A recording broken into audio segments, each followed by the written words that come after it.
What's up? Welcome to the Tedeschi Trucks podcast. This is episode number 46, and I am Adam Choit.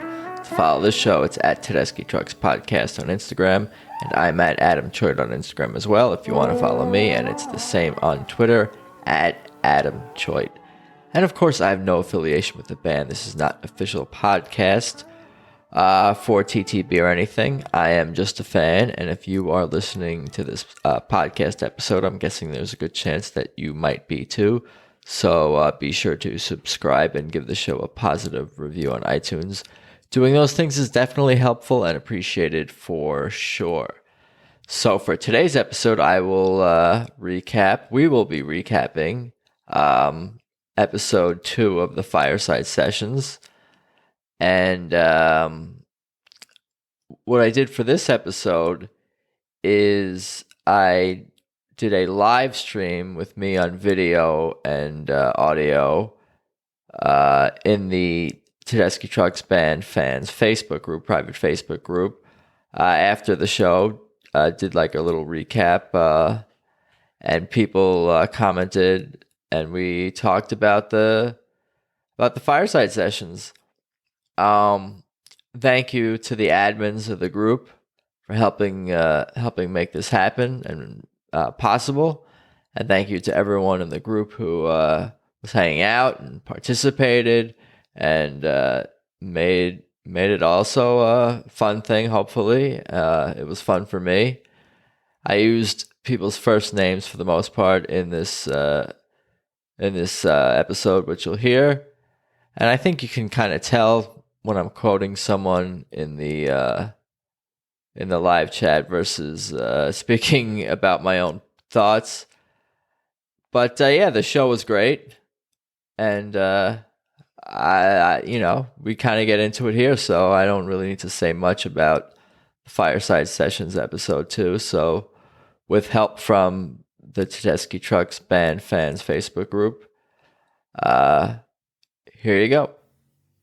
So it's good to be with you guys in the chat here in the Tedeschi Trucks Band fans group on Facebook. I thought this show was awesome. I got to be able to see the comments. I am live. I'm live right here. This is an exclusive. But yeah, they started off with Whiskey Legs, which of course they rarely play.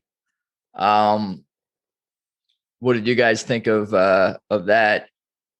Susan did a short solo there that you can see Derek was digging. Yeah, it's been a long time since Whiskey Legs. I didn't know it was so long since Bound for Glory either, but we'll get into that later. I thought on Whiskey Legs, the camera going from left to right, from Derek to Susan, was great. Like I have some great notes about the camera and the direction and the editing of this. That's all perfect. Like everything is great about this series and how they put it together.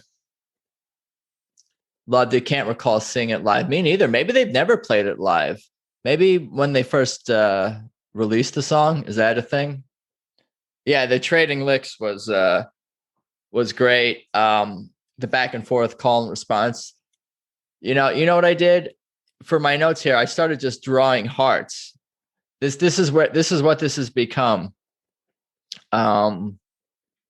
Yeah, I just jot down reaction and something that jumps out at me about how great they were.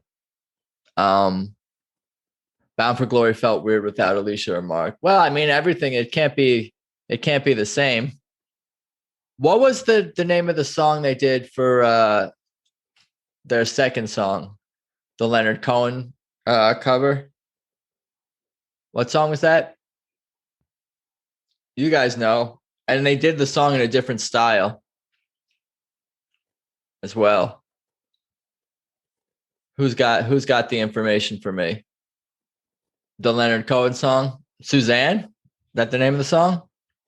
What he said. Song was Suzanne. Yeah, I thought you guys were naming some random ass person. You're like Suzanne. I'm like, fucking, I thought they were talking to each other or some shit. Suzanne, and in what style do they like to do that? Because Susan, I think, mentioned another artist. It was a Leonard Cohen song, but in the style of who? Who was that? Who's got the information? Suzanne Tedeschi. You guys are funny, Steve. Steve in the group here. Some of this stuff will make it into the Nina Simone. Yeah, I couldn't quite make. I thought that's what she said. I wasn't sure, but yeah, Tedeschi Trucks does covers of covers for sure, and they do great covers of covers. And this had a great gospel-y sound to it, and a reggae sound to it. I loved it. Just Susan's voice and her control. Like, when she goes high and it comes sort of not out of nowhere, but she throws in that, I guess, falsetto-y type high tone. It's awesome. They even do covers of covers of covers. Says Steve again. Give me an example. Do you have an example of that, or is that a joke? I don't even know. It could be. How deep does the rabbit hole go? But the third song was Leaving Trunk, and Mike sounded great. I wrote down the sound sounds great. Yeah, just amazing work by everyone. Is that a set list frame behind you? Yes, it is a set list frame behind me. It's from Orpheum Theater, Thursday, May 16th, 2019. I can't read a single signature on this one, but these are all members of Tedeschi Truck. That's Gabe Dixon. Kevy? I don't know what the fuck that says. That says Bo. I don't know. Maybe that's Mike Madison. We're getting off tracks. I don't know about guests, Steve, two best singers, but yes, Mike sounded great on Leaving Trunk, and Susan's solo there had like an edge to it. If you guys recall the Leaving Trunk solo that Susan did, she was on fire tonight playing guitar. Yes, I have the photo. I need to frame all this stuff. It's a Kofi photo that Tammy and the group is referring to. I'm going to try to get through the set list and also read the chats that are tangents, and we'll see how that goes. I'm a multitasker, but yeah, Susan's guitar solo had an edge to it. Next solo, let's do a Zoom after a show. Yeah, we'll see what you can tell by the tone of my voice when I'm reading comments. Those who are listening to this on a podcast and listening to perhaps this part which might make it in. But who else cried during Pick Up My Pieces? Said Sue Cody. I think I did all my crying last week. I'm too focused on a lot of other things right now, and hearing and just focusing on the show. Really, I don't know. I'm in a whole different space. I'm going to cry next week, though. I'll be more organized, so I'll be ready to. I'll be more emotionally prepared to do that. I'm joking, but not joking. Yeah, Gabe Dixon, to have him there was awesome. I can't read what the hell I wrote here. It just looks like they're having fun, like everyone up there, kind of like they were last week. Like Tammy says here, I think they were all on fire. And it makes me miss jamming myself. I play a little guitar. It's not a prop behind me. It's a prop. No, I play a little bit. And I miss jamming with people, and to see them all enjoying themselves, I'm like, shit, that would be fun to do too. I mean, not obviously on that level, but 1 out of every 4 households has a guitar, I think, or a guitar or a piano. I don't remember what that stat was. I read it on the internet, so it's true. Yes, Sue had more solos and Derek had more smiles. I think it works back and forth. The solos and smiles, it's a good balance. Everybody's smiling, everybody's soloing. I'm responding to David Flam's comment here in the group about the smiling and the solos. What is that guitar? Asked Corey. It's an Ibanez acoustic electric. I forget what model it is. It's nothing particularly special or anything, but when it's in tune, that's something to be. No, it's an okay guitar. I just started thinking about more about the space they're in during Leaving Trunk, and how, because of the production value and how this was put together by Bobby T's doing the audio and all the camera work, and the direction and editing by Adrian West, and just the amazing job they've done. It makes you feel like you're in that room, and you're like, it's like a live concert. And I'll get to how I could hear the moments where the crowd would go crazy when Derek or Susan finishes the solo. But it kind of like reminded me of going through Linda Wolf's Cocker Power book over here, and how I would listen to the music prior and after, of course, to interviewing her. And I felt like I was on that fucking tour. So the way I felt I was on that tour was kind of like similar to how everyone who put the production together to make this possible made us, the viewer, or at least me, feel like we were there, at least to the best of their abilities. And I appreciate that. Did you all see the framed TTB poster? Asked David Flam.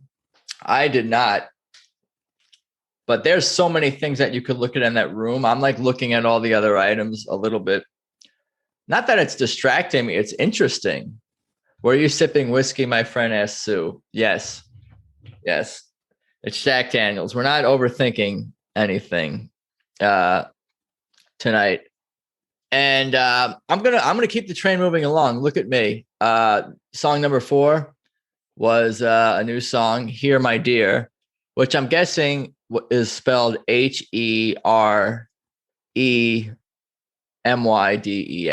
not HEAR. But I could be wrong. I don't know. But I liked it. It's the song that they use at the beginning of the series at the intro. The organ on the song sounds great. Gabe, Dixon, what do you guys think? "Here, My Dear." I'm going to whiteboard this for you next time. I saw that was an option.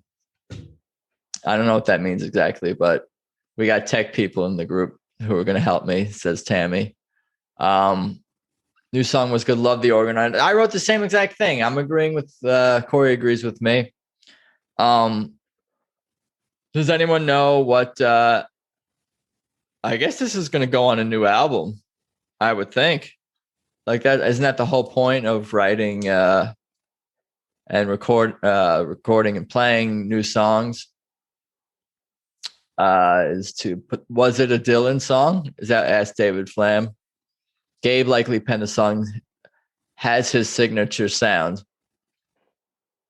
says Larry James.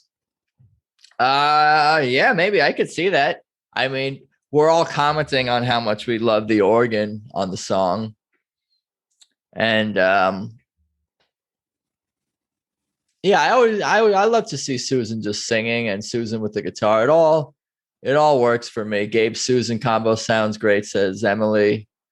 Yeah, I mean, I think we all dig the new song. I think that is the consensus. It is decided. Court adjourned. That's not the right phrase at all that I was going for there. Number 5 was High and Mighty, which started with a little bit of a Derek kind of guitar solo there, intro. And he doesn't really, I don't think they really start the song usually that way. But I guess with 5 people, you have to, sort of rearrange how you do things. And of course, that's always welcomed on my end. And that sounded awesome. And the background vocals on High and Mighty sound awesome. We didn't have background vocals last week, if you recall, if I'm correct. So to hear Mike and Susan and Mike and Gabe and Susan, like all of them were awesome. And Susan is just such a powerhouse. Like she's right up there with everyone, like all the legends and of rock and blues. And just to hear her rip through the vocals on High and Mighty is quite something to behold. Mike's harmonies, exclamation point, says Tammy. Yes, more of this, Sue. Yeah, it's great to hear High and Mighty. And the end, towards the end, it actually sounded a little bit like Bob Marley's Exodus. Maybe you guys go back and listen to that. I never had that thought before, but I did here. Let's see what else we got here. High and Mighty was solid but needed to be extended like 5 more minutes, says Larry James. Yeah, I guess maybe I was ready. I was ready for my Bob Marley style Exodus jam. But yeah, that would have been cool to hear them go longer on High and Mighty. No problem for me if that's something that they wanted to do. Song number 6 was Get What You Deserve. I thought Mike did a great job, and Susan was awesome as well on that song. And just got me thinking how awesome it is that Mike has been a part of this band since the beginning. Like, so many things could happen in music, as you guys know, and have seen. So many different lineups, especially with 12 pieces and all these moving parts. And, you know, that the fact that Mike has been here since in the band since the beginning is cool. And him on his own doing vocals and him with Susan. At the same time, they have such great chemistry, harmonizing, of course. But Derek and Susan going back and forth again, like that was a big, a little bit more of that tonight. We saw the call and response and the back and forth between Derek and Susan on guitar. That's always awesome to see, and I love that. I think I drew another heart somewhere for that, somewhere in my notes. And Brandon is a force as well, and of course Falcon as well. And to hear them behind what they do behind some of those solos and the call and response that Derek and Susan are doing is just awesome. Falcon has what do you call it? Rhythm, which is good for a drummer, right? To have that. I'm just gonna keep this moving along here. Number 7 song was Don't Keep Me Wondering. And that's one of my favorite Allman Brothers songs for sure. I mean, I'm like one of those people that will say that everything is my favorite. So you shouldn't really I don't want to say take too much stock, but it's tied with like 40 other Allman Brothers songs. Because He Drinks Red Wine. Who is that? Oh, Brandon. Tammy says Brandon is cool, calm, and collected, and David Flam says because he drinks red wine. Sue thanks me for taking on this project. I appreciate that for sure. And just hearing TTB do Allman Brothers songs makes me wish that Dwayne could hear Derek, and like I would love to like hear what he would have to say about what he hears, like, and what Derek does. And I've mentioned this thought on the podcast before. To hear what Dwayne might think about Derek's guitar playing would be quite interesting, and to hear what like someone like Elmore James would say about Derek's I'm talking about slide guitar, I guess, right here. But yeah, it would be amazing to hear that. But Gabe did a great job. Gabe does great on the vocals, says Corey in the chat there. Dwayne would approve, says Tammy. Yeah, I would be blown away. That's my thought. I agree, Sue. He'd say he's taken the shit to a whole new level. Says David Flam. So you guys agree with me. And then they did Bound for Glory, song number 8. It's usually a song they do with 12 people, and to not hear it, like you guys were saying, I think Sue mentioned without Mark and Alicia is a little bit different, but the sound is still so full, you know, even with just 5 people, what they're able to create, even when doing a song like Bound for Glory, which I think normally has all 12 of them on stage. That's probably why they use it for a closer a lot of the time, is because it has all 12 band members. I could be mistaken about that, but I'm pretty sure. Let me see some of the comments here. Emily loves how Bound in Glory morphs and changes through the years, but always blows my mind. For sure. My favorite song is Bound for Glory, says David Flam. Gabe was great on Bound for Glory, says Tammy. I told him that Kofi would appreciate his version. The intro is amazing, says Laura. Steve says Bound for Glory, amazing. Yeah, I mean, we're fans. We're fans of this band. Susan made a joke after this song. I don't remember what the hell that was. But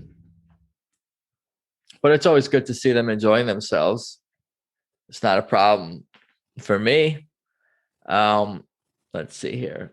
Song number 9, Somebody Pick Up My Pieces. Again, Gabe and Susan, I drew a heart. That probably is in response to their harmonizing together. The vocals, they sound great.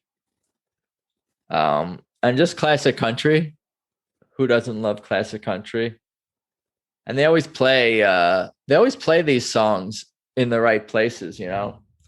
There's a whole rhythm to the set list, even when they adjust it on the fly.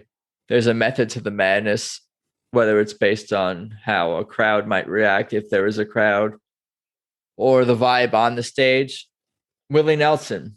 Yes, Steve, thank you for the reminder.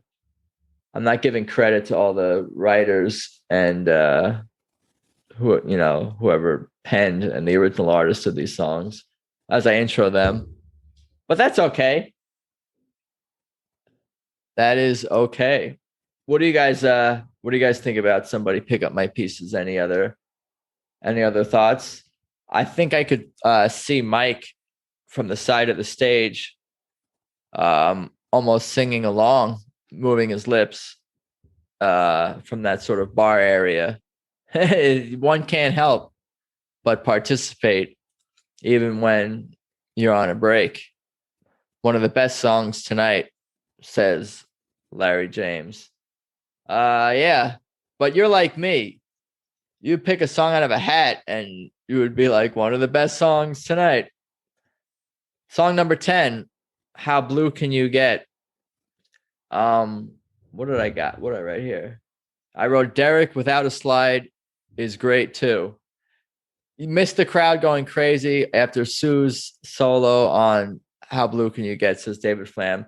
I wrote down that I could hear you guys at all at home going nuts at the end of Susan's solo. By you guys, I mean myself included in that group too. I just liked again how the camera would anticipate as the song would move from section to section when a solo would finish and Susan's vocals would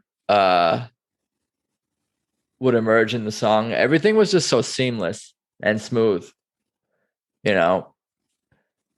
in terms of how this music was presented to us, yeah, maybe some lyrics were missed and whatever, and there's some little blips in the whole thing from start to finish.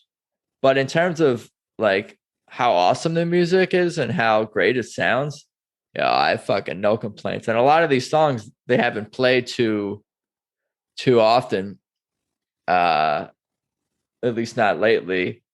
So that's something to take into consideration as well. If they were in the rhythm of a heavy tour, playing a lot of these songs every night, they would it might be a little bit different. But we're sort of it's almost like we're getting a little bit of it's like almost, I don't want to say rehearsal. The Fireside session, there's definitely not a rehearsal, but it's definitely intimate. It's an intimate look into how, like, sort of what I imagine the vibe of sort of a rehearsal or a jam, as Sean Roach is describing the music here, might be. But Susan rips through another solo on this song, and that was awesome. Like I said, I can hear you guys responding at home. Like a sound check, says Tammy. Yeah, no, I agree. And the final song of the night was Gonna Move, song number 11. I love the song, and I love all the versions of the song, from Susan recording it, her studio version, and then the Derek Trucks band with Mike Madison, and of course Paul Penna on who originally wrote and performed the song. I don't know if you guys have seen that documentary. What the hell is the documentary called with Paul Penna? Genghis Blues. I definitely recommend checking out Genghis Blues with Paul Penna.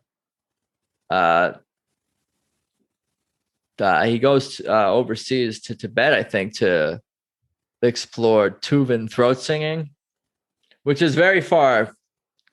It's not actually a far cry from sort of the blues and a lot of the other stuff that he was into. But Paul Penna aside, I just loved how tonight the band was, I guess, sort of stepping, or, part of the band was sort of stepping outside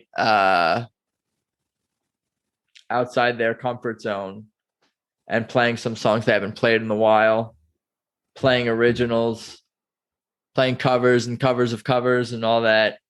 And that's always cool. And it makes me think about myself and my own creative pursuits, how that's probably always an important thing to do, is challenge yourself and step outside your comfort zone. So with this video live stream, I suppose I'm doing a little bit of that myself.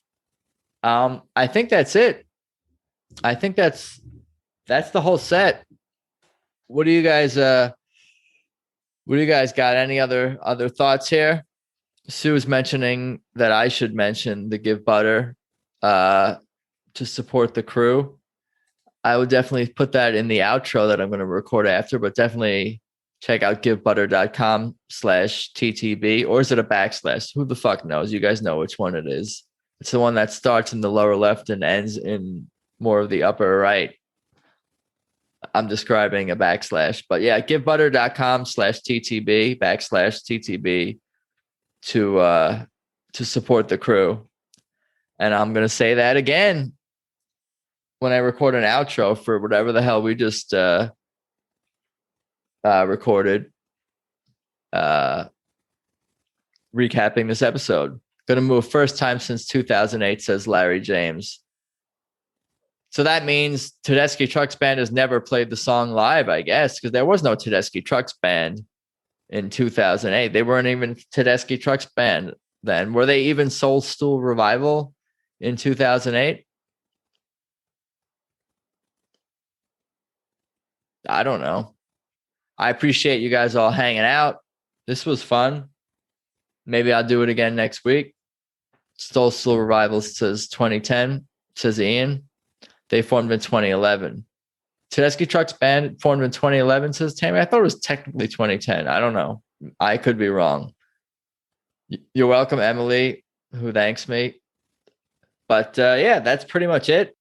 So there you go. The Fireside Sessions episode 2 recap. That was fun. I enjoyed hanging out with everyone. Some of those moments made me laugh. Maybe to avoid cringing, but no, it was fun, and I just enjoy the music and talking about the music. And you know what I was thinking I was going to do was pull up a thesaurus to find another word for awesome and other adjectives to describe the music. I'm not actually joking. I think that will actually be helpful for me. But anyway, for now, hope everyone is doing okay out there. Please check out Tedeschi Trucks podcast on Instagram. That's at Tedeschi Trucks Podcast. And of course, remember to tap subscribe or follow on iTunes, Spotify, or via whichever way you listen to this show. And again, positive reviews on iTunes are greatly appreciated. I'm on Instagram and Twitter at Adam Choit. TTB themselves are at TedeschiTrucksBand.com. There's 4 more episodes of the Fireside Sessions coming up. You should get them at nugs.net. GiveButter.com/TTB to support the crew. And I think that's about all I got for today. Thanks for listening. Looking forward to episode 3 next week. Talk soon. Later.